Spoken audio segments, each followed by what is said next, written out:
Mahal ko. Hindi. Huwag mo akong iwan, mahal. Ikaw ang buhay ko. Oras na. Ang hiling ko lang, alagaan mo sana ang alaala ng pag-ibig ko.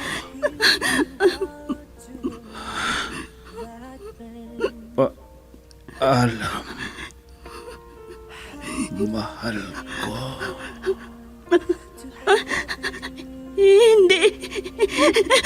Hindi ka mamamatay. Hindi.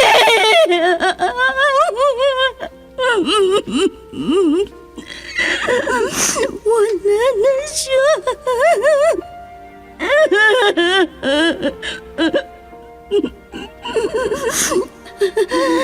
Baunin mo ang walang hanggang pag-ibig ko. Saan ka man naroroon, mahal ko.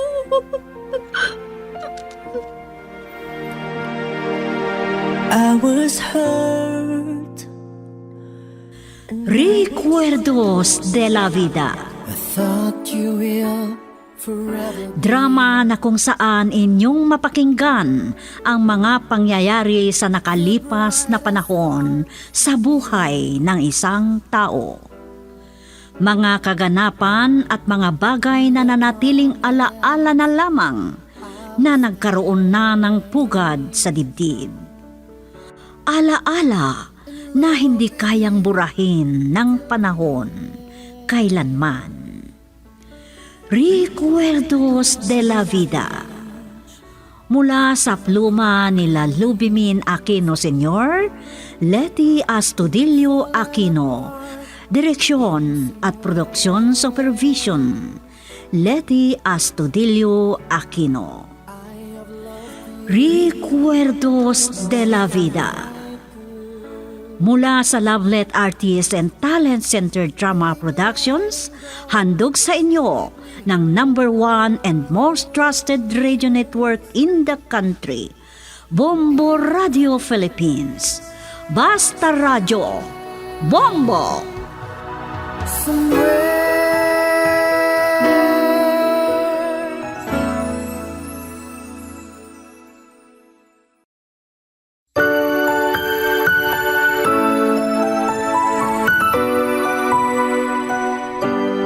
Magandang araw sa inyong lahat, mga masugid naming tagapakinig. Nandito kami ulit para magbigay aliw sa inyong lahat. At nagpapasalamat kami sa lagi ninyong pagsubaybay at pagtangkilik sa lahat mga dramang ginagawa namin dito sa Lovelet Artists and Talent Center Drama Productions na inihahandog naman sa inyo ng #1 and most trusted source of news and information, Bombo Radio Philippines. At ngayon, ating pakinggan ang karugtong ng sulat sa rekwerdo ni Marina dito sa ating dulang Recuerdos de la Vida. At ganito ang mga sumunod na kaganapan.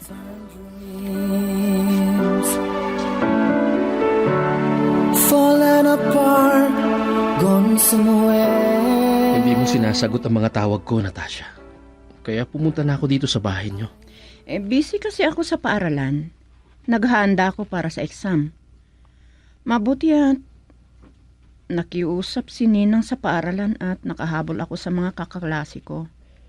Natasha, napapansin kong matamlay ng pakikipag-usap mo sa akin.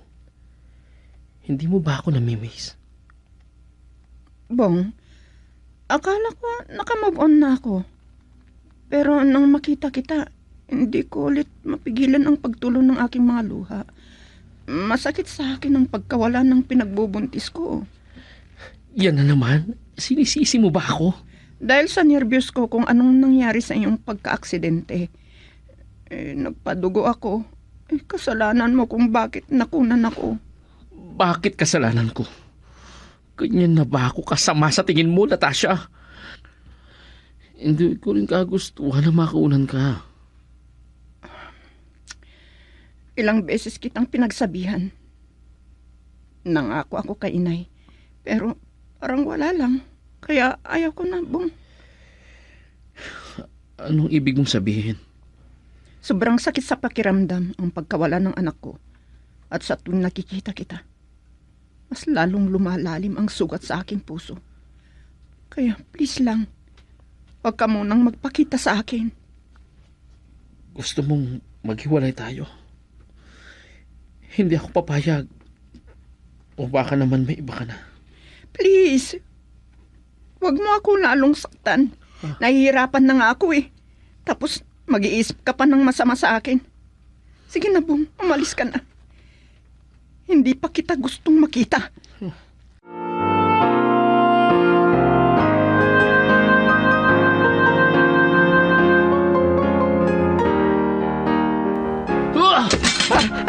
Anong nangyayari sa'yo, Bong?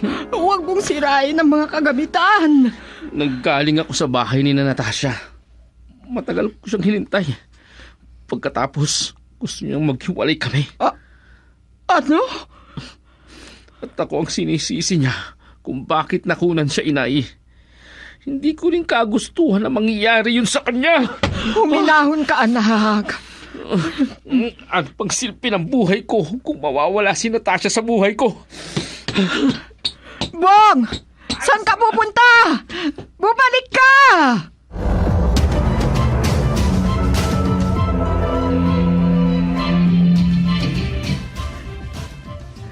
Mabuti at sumagot ka kaagad, Natasha. Nasira ni Bong ang ilang mga kagamitan dito sa bahay. Gusto mo raw na maghiwalay kayo? Ang sakit ng nararamdaman ko. Hanggang ngayon, hindi ko pa rin matanggap na wala ng anak ko. Kung pinakinggan niya sana ako. Matalino ka, Natasha. Oo, matalino ako. Pero walang silbi kung bakit si Bong pa ang napangasawa ko. Ha? Hindi niyo po naramdaman kung gaano kasakit ang pinagdaraanan ko ngayon. Alam kong masakit. Pero hindi dapat yan ang rason para masira ang pagsasama ninyo. Ayoko pa kay Bong. Kahit magsama kami, wala ding silbi. Gusto ko nang maging malaya. Huwag, Natasha. Huwag mong hayaang masira ang relasyon ninyo. Pagsubok lamang iyahan.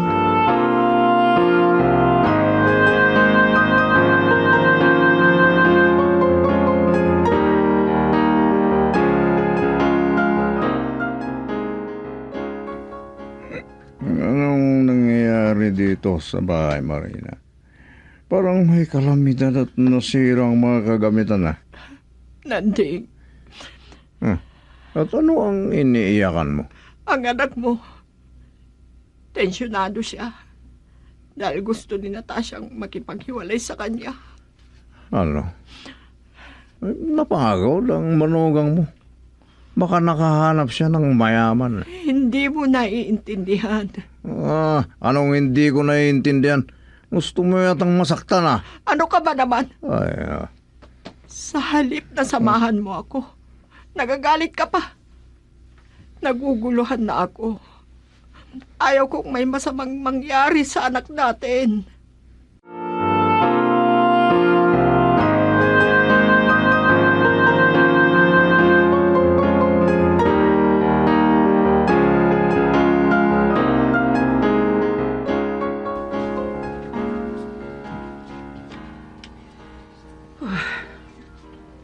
Bata pa si Natasha. Mahina pa ang isipan niya tungkol sa mga pagsubok sa buhay. Bata din akong nag-asawa, inay. Mas grabe pa ang naranasan ko. Pero hindi ko hinayaang masira ang pamilya namin. Hindi ko inisip ang mga paghihirap ko. Ay, magkaiba kayo ng sitwasyon. Dinibdib niya masyado ang pagkawala ng pinagbubuntis niya. Iyan ba ang rason para maghiwalay sila, inay? Baka iba ang pagkaintindi ni Bong. Hindi kaya nasabi ni Natasha kung ano ang gusto niya. Kung iisipin mo, parang walang silbi ang mga sakripisyo ni Natasha.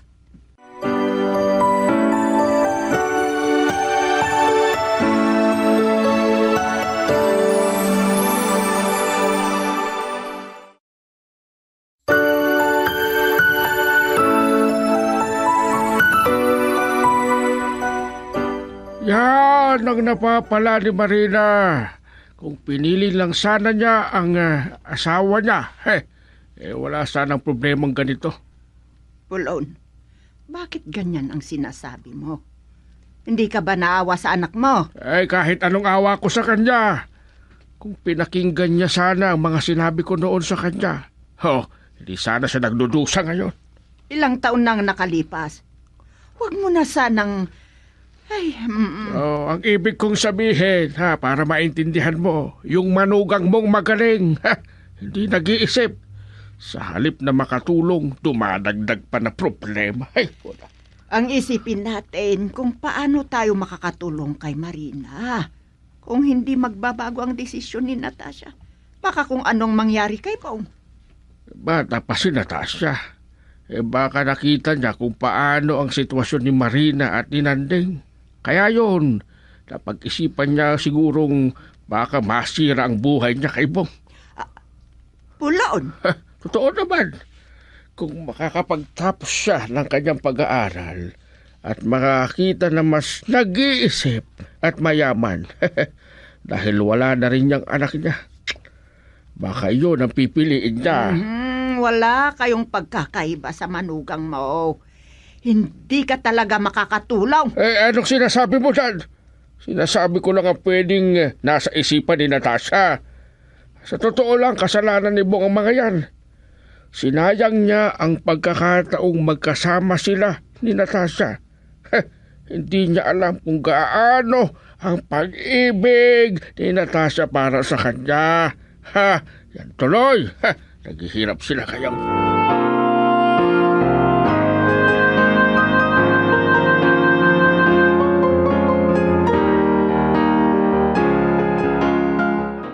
Mula nung umalis si Bong, hindi pa siya umuwi sa bahay. Nag-aalala ako kung anong maaaring mangyari sa kanya. Sa ganitong ipinapakita ni Bong, inay, mas pinapakita niyang hindi siya karapat-dapat sa pagmamahal ko.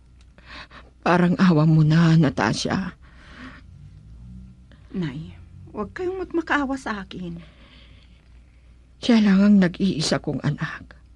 Ayaw kong may masamang mangyari sa kanya. Gaya niyo, nagsakripisyo din ako.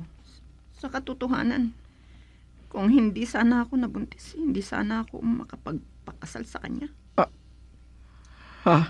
Pero tinanggap ko ang pagbubuntis ko. Nakita niyo kung gaano ko minahal si Bong. Pero ang sakit. Parang nadurog ang puso ko sa tuwing naalala ko ang anak ko. Mahirap kong kalimutan. Ganito pala kasakit ang mawalan ng anak.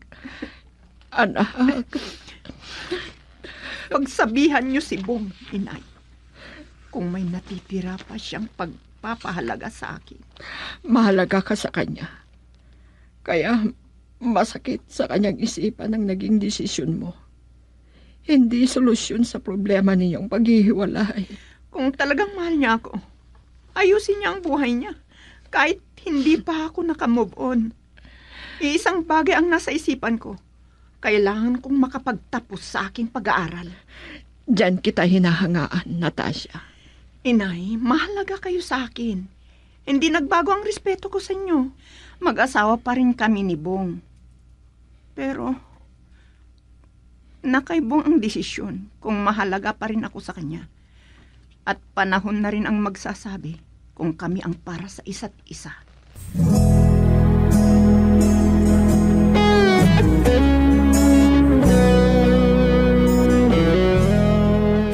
Hindi pa rin ako sinasagot ni Bong.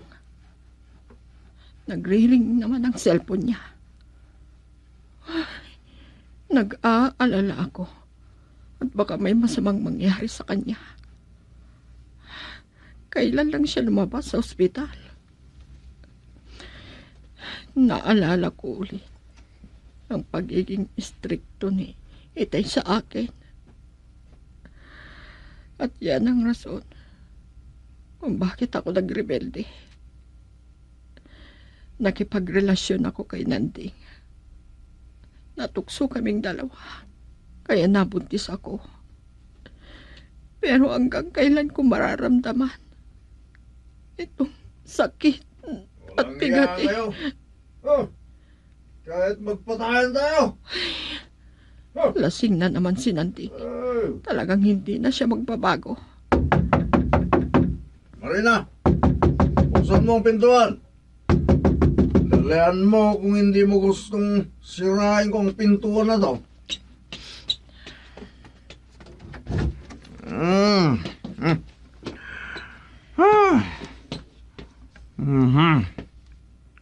Ang tagal mong magbukas ng pinto. Ano ba tong ubo na to?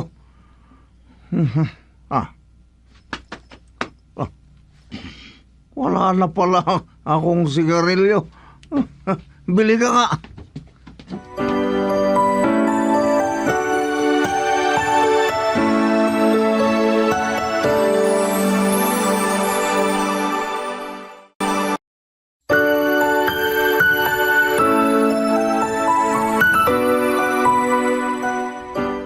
Marina, anak, ilang araw nang hindi umuwi si Bong. Nag-aalala ako kung anong nangyari sa kanya.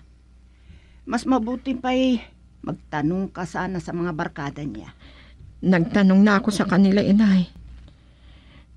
Pero hindi daw nila ito nakita. Kung ganoon, saan siya natulog? Masama ang loob niya dahil sa naging desisyon ni Natasha. Pareho lang silang masakit ang damdamin nila sa isa't isa. Pero ganito na lang ba, anak? Nagagalit na rin ang tatay mo. Naalala ko pala. Subukan kong tawagan. Siya lang palang hindi ko pa natatawagan. Ang dating kasintahan niya.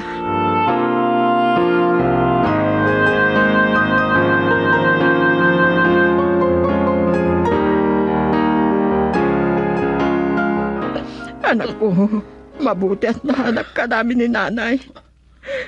Parang nadudurog ang puso ko sa itsura mong yan. Ilang araw na hindi ka umuwi. Pinapayaan mo naman ang sarili mo. Papayaan niyo na ako, inay. May ubo ka pala. Kahit mamatay na ako, wala nang silbi ang buhay ko. Huwag kang magsalita ng ganyan, anak. Umawak ka sa akin. Ipapagamot kita sa ospital.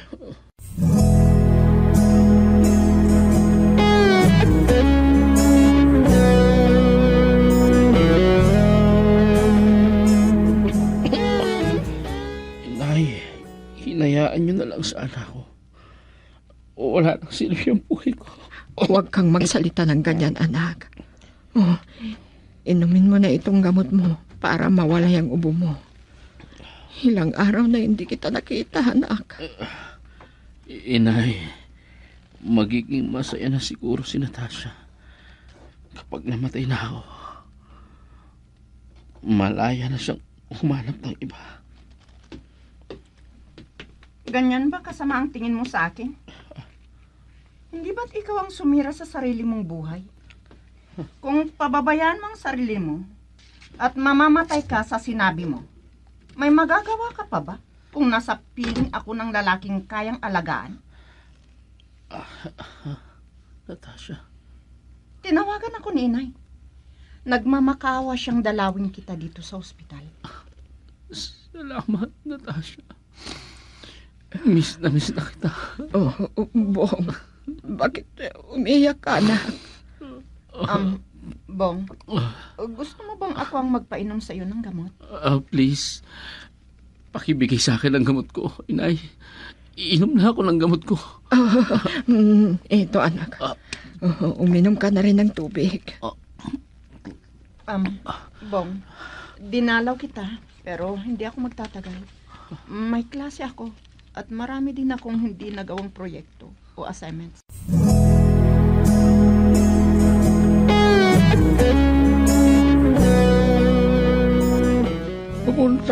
ako sa bahay ni na Marina. Pero hindi na ako tumuloy. Dahil nakita ko yung sinanding na umiinom na naman kahit inuubo na ang loko-loko. Ay, ganun ba? Ganun na nga ang sitwasyon niya. Umiinom pa siya. Gusto niya na yatang mamatay ang loko-loko. Hindi ko alam kung bakit hindi siya nagbabago. Ay, di na magbabago yon. Ganun na siguro si Nandeng. Pero wag yan ang pag-usapan natin. O nga pala, kumusta na si Bong? Ay, sana hindi siya magtagal sa ospital. Ginusto niyang uminom ng gamot nang binisita siya ni Natasha. Talagang kapag babae talaga may kahinaan si Bong. Oo, yan ang naririnig kong pinag-uusapan ng mga kabataan. Kung nadadaanan ko sila, tumatawa sila dahil sa pag-iyak ng kasama nilang na heartbreak. Pero sa huli, magkakabalikan din sila. Kaya ni Natasha, ganyan na ganyan. Ay, Pulon, hindi ko alam yan. Ano? Ano kung sinasabi mo? Ay, saglit lang na napadalaw si Natasha dahil may klase pa daw siya.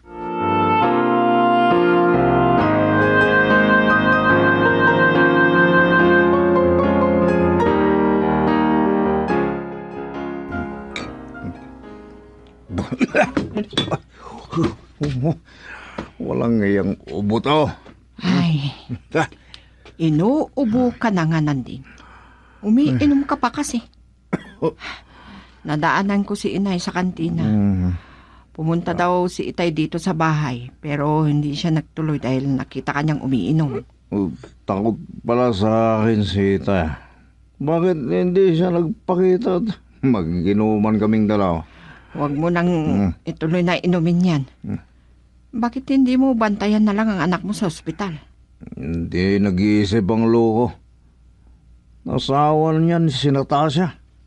Hindi niya mapilit na maiuwi.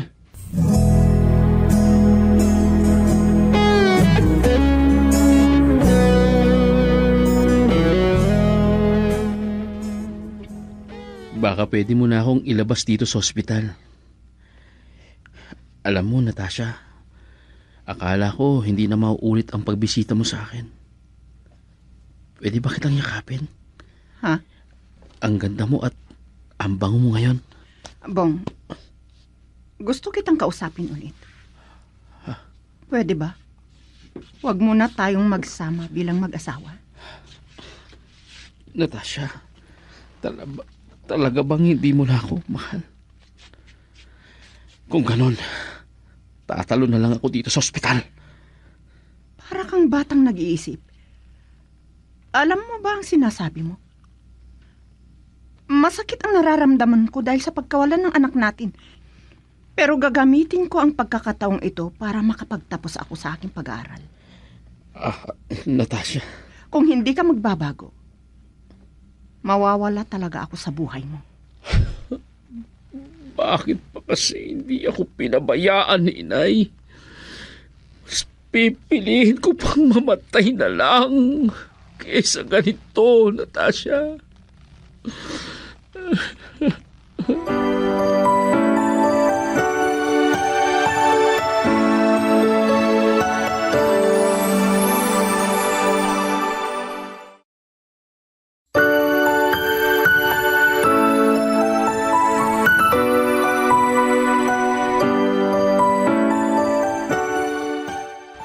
Ano pa ang susunod na kaganapan sa buhay ni Marina? Mga masugid naming tagapakinig, abangan bukas ang karugtong ng kwento sa Recuerdo ni Marina dito sa ating dula, Recuerdos de la Vida. Isinaayos sa script ni Delfin Dumayas at sa direksyon Leti Astudillo Aquino.